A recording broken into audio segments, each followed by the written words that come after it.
ТЭЦ 3 дээр турбогенератор 9-ыг шинжлэх ТЭЗ хийгдэж байгаа. Энэ ТЭЗ хизээ дуусаад хизээ захиалгын ажилд орохоор цаг хугацааны хувьд хүлээлт байгаа юм. Эрчим хүчний яамнаас. Хоёрдугаарт нь би Нямбатар даргаас хэд асуулт байна. За эхнээс нь 5,000 өрхөд газын хадгалтанд шилжүүлэхэд 50 тэрбум юм байна. Нэг өрхөд 10 сая төгрөг ногдож байна. 10 сая төгрөгийн гэрийн дулаалга тогтцоолт бол зөндөө их юм хийж болно. Тэгэхээр энийг харьцуулж дүгнсэн байх. 10 сая төгрөгөөр гэрээ дулаалчих юм бол газар биш зүгээр цахилгаанаар халаах киловатт нь бол маш бага болчихно шүү дээ. Ийм юм хийсэн болов. Нэгдүгээр хэн. Хоёрдугаарт нь тэг давхаргын эрдэс 5 толгоон тэг давхаргын нүүрсээр шахмал түлш үйлдвэрлэхээр хортоо утаа гараад байна.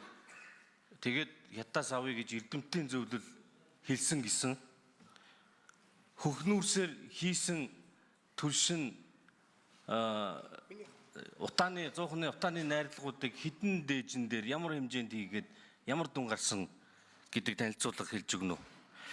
3 дугаарт нь даф 90 нөхцлөөр 730 мянган төгрөгөөр ирэх юм байна.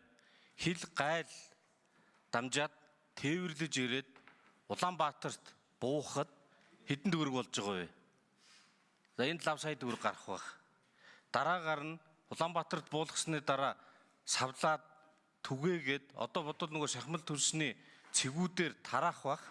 Тэгэхээр түгээ хүртэг цалин борлуулалтын зардал бүгд нийлээд хэрэглэгчдийн гар дээр очих хэрэглэгчдээс авах үн биш төрсний ботид өртөг хэдэн төгрөг болох вэ? За тэгээ сүүлийнх нь би Нямбатар дарга яг өөрөөс нь хувьас насан байгаа. Та бол хуульч хүн, хууль зүйн сайд байсан хүн. Тэгэхээр таны одоо энэ мэдээлэл хийж байгаа байнгын орооноос ажлын хэсэг гараад утааны сонсголыг зохион байгуулсан.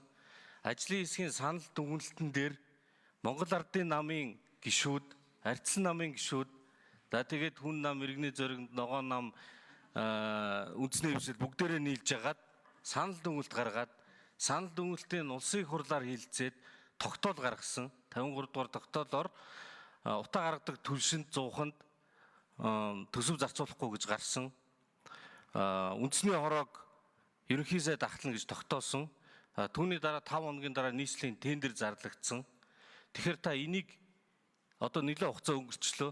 Энэ дээр та ямар дүгнэлт гаргасан бэ? Хууль зүйд яаж шийдэж байгаа юм бэ? За 2 номерын микрофонд Нямбатар даргад микрофоныг нээж өгье. За би зул жаргал гишүүний асуултанд сүүлийнх нь хариулъя. Би 53 дугаар тогтоолыг уншсан. 53 дугаар тогтоол дээр улсын төсвийн хөрөнгөөр түлш төхөөрөмж бэлтгэхийг хориглосон ийм одоо агуулга бүхий тогтоол гарсан байлээ. Агарын тухай хуулийн дээр улсын төсвөөс, орон нутгийн төсвөөс агаар орчны бохирдлыг бууруулахад дээрх одоо чиглэлд хөрөнгө оруулалт хийхийг агарын тухай хуулинд зөвшөөрөгдсөн байдаг.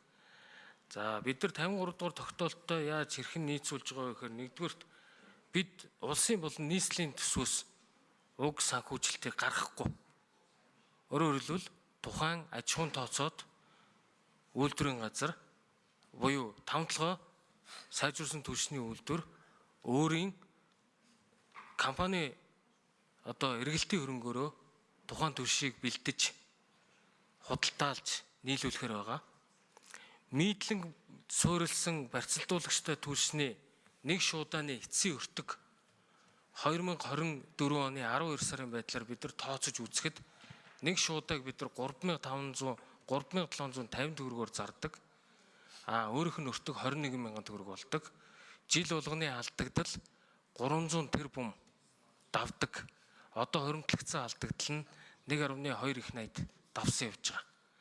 За бид нар импортын одоо энэ нүүрсээр нэг жилийг ямар ч байсан авах ёстой. Хагас коксийн үйлдвэрийг бид нар одоо Эрдэнэс Монголын тэр тэзүүг үндэслэж хамтарч одоо модуль байдлаар одоо хэсэгчилж байгуулъя. Эхний ээлжинд хагас коксоо гаргая. Дараа нь тэр бусад давирхаа дайвар бүтээгдэхүүнүүдэд гаргадаг үйлдвэрүүдийг хийх нь зүйтэй байгаа. Яаралтай хагас коксийн үйлдвэрийг эхлүүлье гэдэг ийм байдалтай явж байгаа.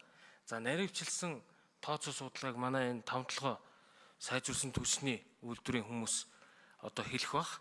За бидний одоогийн тендер зарлчаад байгаа нөхцөл нь бол даф ирээн тэгээ нэмэх нь агуулах, нэмэх нь ажилт гэдэг энэ нөхцлүүдийг оруулж тооцоод 730 гаруй мянган төгрөг байгаа. Энэ өрсөлдөө үүсэх бах.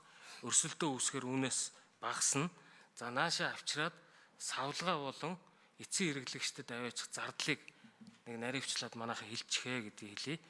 За дулаалгатай холбоотой юмн дээр би нөгөө засгийн газрын кабинетийн зарчмаар ажиллаж байгаа. Монгол Улсын ерөнхий сайд төсвийн тодтгол хэлцэж явах үед энэ Улаанбаатар хотын төв дотор гандан орчим одоо таны сонгогдсон Баянгол дүүрэг орчим ингээд маш олон одоо хатуу түвш үйлдвэрлэж байгаа яндангууд байна. Энэ ойролцоогоор өвлийн уйлралд нийтдээ бараг 800 гаруй яндан тоологдсон байгаа. Эдгээрийг одоо хатуу түвшнээс өөр сонголт руу шилжүүлэх юм судалгаа тооцоо гаргаж иргэсэн.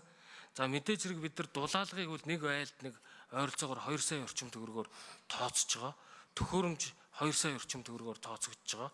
За айлуудад нэмэлтээр урамшууллыг халаалтын улирлын 10 сард 900 орчим мянган төгрөгөөр тооцож байгаа. За үүнээс гадна энэ хийн түвшний дэд үтсийг бий болгох, агуулах болон бусад одоо дэд үтсийн хэлхийг бий болгоход эдгээр зардлууд бүхэлдээ ингэж орж тооцогдсон гэдгийг бас нэмж хэлье. Цаашид бид нар дараагийн одоо айл өрхүүд дээр энэ хэрэглээг нэвтрүүлэх, орон сууцчлах бодлого явагдсан тохиолдолд энийг сэлгэн шилжүүлэн суурьшуулах боломжтой дараагийн үн дээр өртгүүд буурна гэдэг ийм тооцоотой байгаа гэдгийг хэлье. За нэмэлтээр 1 номерын микрофон дээр саяны тэр одоо 1 номерын микрофон хариулъя.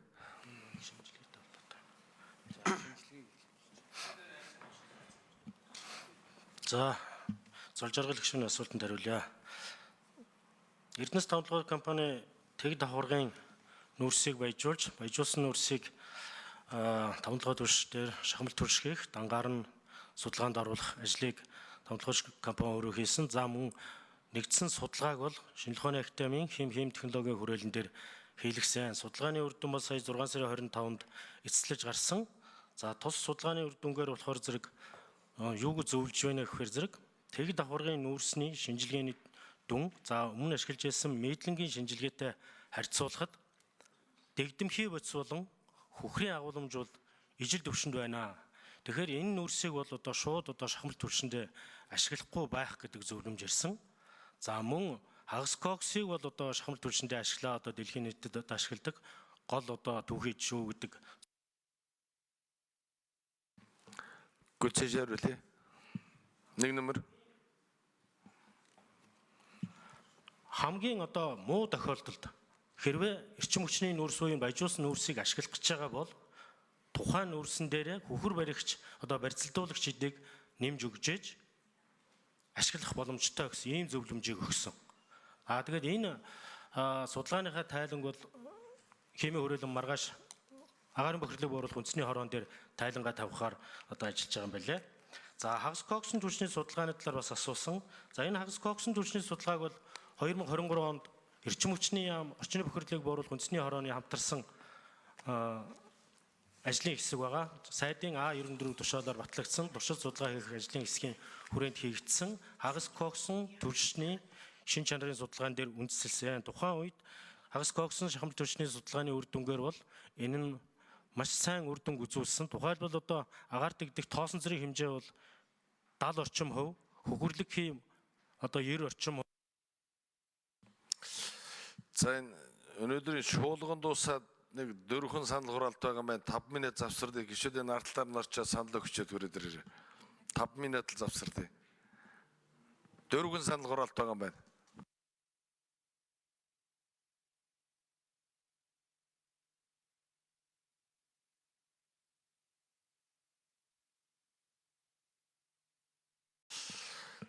За 4 нүргээс ширлээ.